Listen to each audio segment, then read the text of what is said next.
Hello বন্ধুরা, housewife Riya চ্যানেলে তোমাদেরকে অনেক অনেক ওয়েলকাম।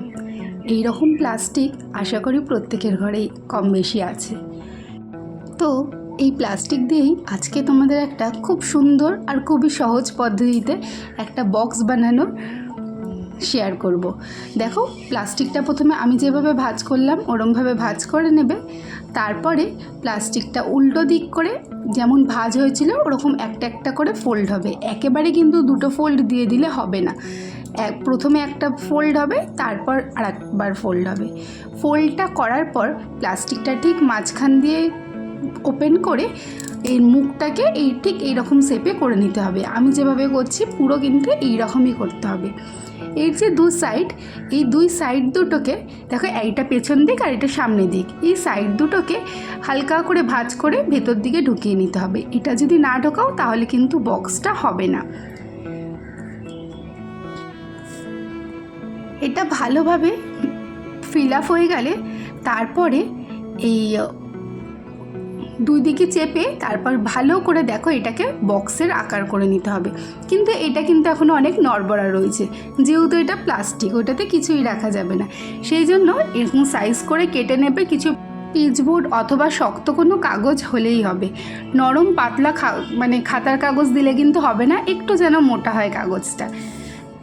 তো দেখো, আমি যেভাবে চারিদিকে এরকমভাবে একটা একটা করে টুকরো ঢুকিয়ে দিচ্ছি, ঠিক এইরকমভাবেই কিন্তু চারদিকটা দেখো ঢুকিয়ে নেবে। কি সুন্দর দেখো একটা বাক্সর আকার চলে এসেছে না? এবার আমার প্লাস্টিকের এটা কিন্তু পুরো তৈরি।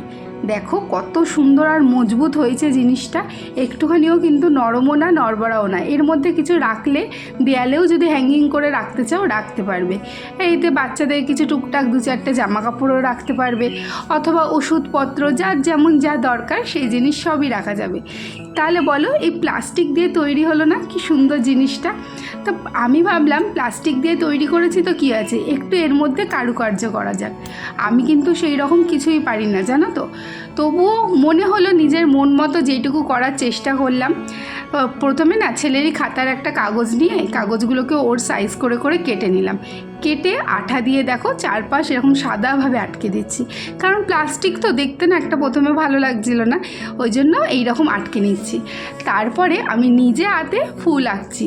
আমি কিন্তু একদমই আঁকায় ভালো না, জানো তো, আঁকতে আমি একদমই পারি না।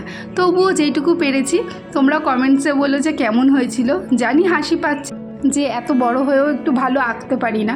আমি না সত্যি আঁকায় অতটা ভালো না, তবুও নিজের মন মতো যতটা পেরেছি বাক্সটাকে সুন্দর করে সাজানোর চেষ্টা করেছি। তোমরাও কিন্তু তোমাদের মনের মতো এর মধ্যে কাগজ নানান কালারেরও লাগাতে পারো, নিজের মনের মতো সাজাতে পারো। আমি কিন্তু আমার মেন উদ্দেশ্য ছিল যে বাক্সটা কিভাবে প্লাস্টিক দিয়ে তৈরি হলো সেটা দেখানো। সাজানোটা কিন্তু আমার মেন উদ্দেশ্য না, কারণ সাজানোটা যার যার নিজস্ব।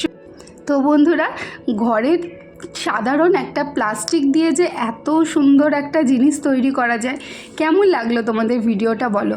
তোমরা কি কোনো রকম উপকার পেলে আমার এই ভিডিওটায়? আর তোমরা যদি আমার এই ভিডিওটা দেখে যদি বানাও তো অবশ্যই কিন্তু কমেন্টসে জানাবে যে তোমাদেরটা কেমন হয়েছিল। আর যদি ফটো সেন্ড করো তাহলে তো আরও ভালো হবে। আর আমার ফেসবুক চ্যানেলের নাম হচ্ছে গিয়ে রিমি কর্মকার।